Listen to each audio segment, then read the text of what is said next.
Tapos ka na sa portfolio mo, Jacob? Of course, ako pa ba? Ang bilis!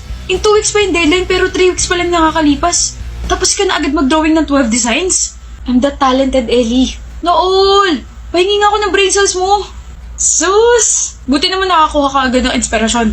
Di ba nga last month I went sa Japan and ayun yung ginawa kong inspiration. Sakto pa kasi ang theme ng mga designs natin for this portfolio ay cherry blossoms. So I just have to swipe for my gallery and then I draw. Makapunta nga rin dun. May time ka pa ba? Sinabi ko ba sa Japan?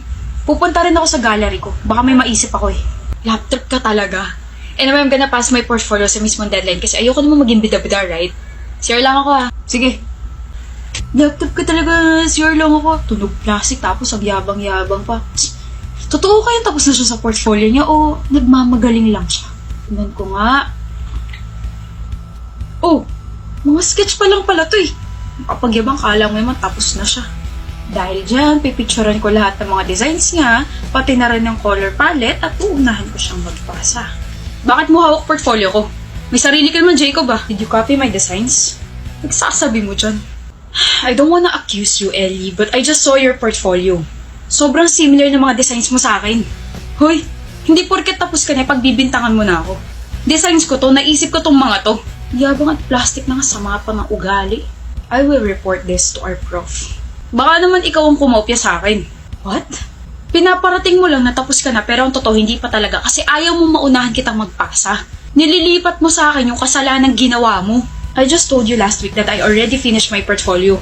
Anong finish? Puro sketch pa nga lang yung nagawa mo last week. See? Tinignan mo nga yung portfolio ko. Baka naman nung nag-CR ako, you took some photos of my design and nag-cram ka. You know, para mapasa mo ngayon yung gawa ko. Designs ko to. Wala kang ebidensya dyan sa mga claims mo. Those are my designs. You stole it, you cheap copycat. Cheap copycat? What is happening here? Sir! Finally! You're here. Ellie just stole my designs. Here, sir. Kita niyo po to? Mga designs ko po to. Tapos sa kanya, hindi pa tapos. Puro sketch pa lang. Hindi pa ako tapos because I'm still trying to figure out if tama ba yung color palette ko.